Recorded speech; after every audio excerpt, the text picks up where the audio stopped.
Hi hello అందరికి నమస్కారం. ఈ సెషన్లో సీక్వెన్స్ అండ్ ఐడెంటిటీ డిఫరెన్స్ అనేది చూద్దాం. The identity property is a column property. Identity property is a column property. That means it is tied to the table. ఈ table మీద ఈ కాలమ్ని మనం అప్లై చేస్తాం. అంటే ఈ కాలమ్ టేబుల్లో ఉన్న కాలమ్ మీద మనం ఈ ఐడెంటిటీని అప్లై చేస్తూ ఉంటాం. Where as the sequence is a user defined data object and it is not tied to any specific table, meaning its value can be shared by multiple tables. That means identity column అనేది like మనకు ఒక టేబుల్లో ఒక కాలం మీద మనం identity అనే ప్రాపర్టీని apply చేస్తాం, ఆ కాలం అనేది ఇంక్రిమెంట్ అవుతుంది. బట్ సీక్వెన్స్ అనేది వచ్చేపాటికి ఇది user define database object like మనం డిఫైన్ చేస్తూ ఉంటాం అండ్ అది వచ్చేసి ఏ టేబుల్ మీద టైడ్ అప్ అవ్వదు. కాకపోతే అది జనరేట్ చేసే వాల్యూని మల్టిపుల్ టేబుల్స్ అనేవి షేర్ చేసుకుంటాయి. క్లియర్? మల్టిపుల్ టేబుల్స్ షేర్ చేసుకుంటాయి. సో టేబుల్స్ క్రియేట్ చేసాం అండ్ అలాగే సీక్వెన్స్ అనేది క్రియేట్ చేసాం. So starting with 1 increment by 1, right? And suppose నేను ఇక్కడ 2 టేబుల్స్ క్రియేట్ చేస్తున్నా, customers and user table.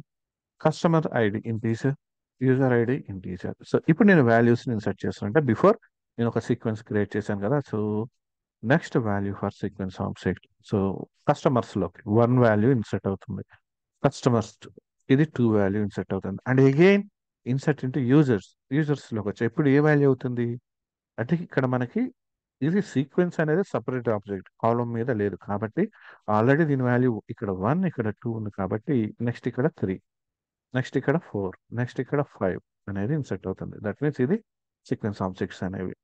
So మనకి ఈ వాల్యూ ఏదైతే జనరేట్ అవుతుందో ఆ వాల్యూస్ని మనం షేర్ చేసుకుంటున్నాం అంతే.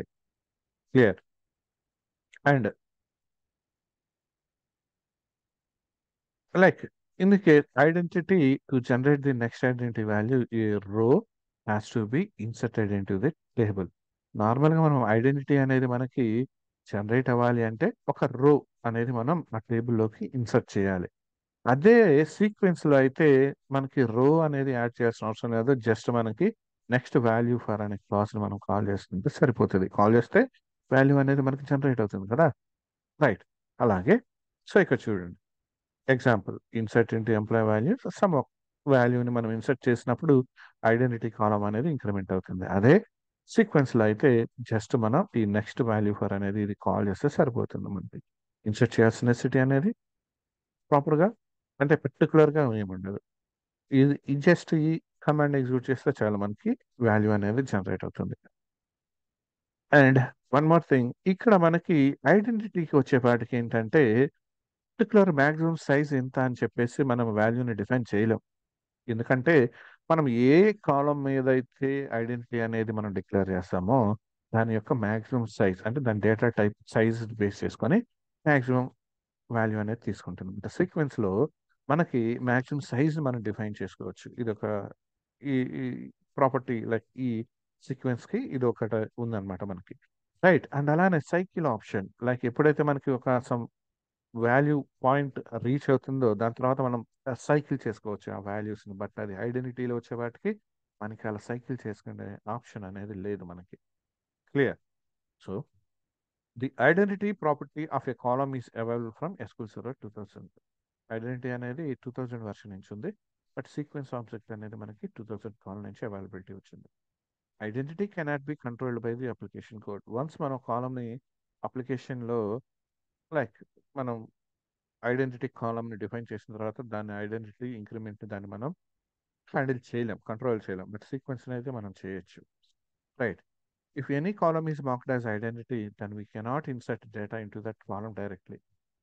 ఒక కాలమ్ని మనం ఐడెంటిటీ కింద మెన్షన్ చేస్తే దాన్ని డైరెక్ట్గా వాల్యూని ఇన్సర్ట్ చేయలేం. సో దానికి సెట్ ఐడెంటిటీ ఆన్ చేసుకోవాలి, వాల్యూస్ ఇన్సర్ట్ చేస్తుంటాం. సో అది మనకు తెలిసిందే. బట్ సీక్వెన్స్లో వచ్చేపాటికి ఇది ఈ పర్టికులర్ వాల్యూ ఏదైతే ఇన్సర్ట్ చేస్తున్నామో ఆ టేబుల్ మీద డిపెండ్ అయ్యి ఏముండదు. ఎందుకంటే సీక్వెన్స్ క్రియేట్ చేసిన ఆబ్జెక్ట్ మనం సపరేట్గా క్రియేట్ చేసాం. Okay, and we cannot get the value of an identity column before inserting the record. Record insert చేయడానికి ముందు ఐడెంటిటీ వాల్యూని మనం గెట్ చేసుకోలేం.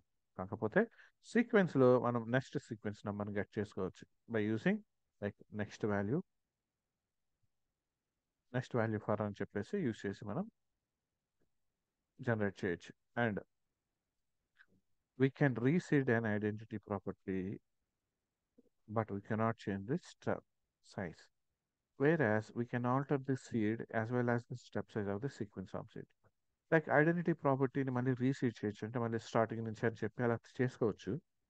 కానీ స్టెప్ సైజ్ అనేది తగ్గించాలి. అంటే వన్స్ ఒకసారి 1,1 అని ఇస్తామంటే అది 1/1 అది ఇంక్రిమెంట్ అనేది అవుతూనే ఉంటుంది. దీన్ని మనం ఈ స్టెప్ సైజ్ అనేది చేంజ్ చేయలేం. బట్ సీడ్ లైక్ ఈ సీక్వెన్స్లో వచ్చే వాటికి మనం రీసీడ్ చేయొచ్చు, alter, right, we can alter seed and step size also increment by 10 అని ఇచ్చాం, తర్వాత 20 అని చేంజ్ చేసుకోవచ్చు. మనకి ఆప్షన్ ఉంది సీక్వెన్స్లో. Clear? So the sequence is easy to generate a database wide sequential numbers where the identity column is typed with a table. Identity column టేబుల్కి hide అయిపోతుంది. But ఇక్కడ మనకు వచ్చేసి సీక్వెన్స్ అనేది ఏంటంటే డేటాబేస్ వైడ్ సీక్వెన్షియల్ నెంబర్స్ని generate చేయడానికి మనం ఇక్కడ ఈ సీక్వెన్స్ అనేది ఆబ్జెక్ట్ని యూజ్ చేస్తాం. సో బేసిక్గా మెయిన్ డిఫరెన్స్ గుర్తుంటే సరిపోతుంది. సో కాన్సెప్ట్ అర్థమైంది అనుకుంటున్నాను. మళ్ళీ న్యూ వీడియోతో మళ్ళీ కలుద్దాం.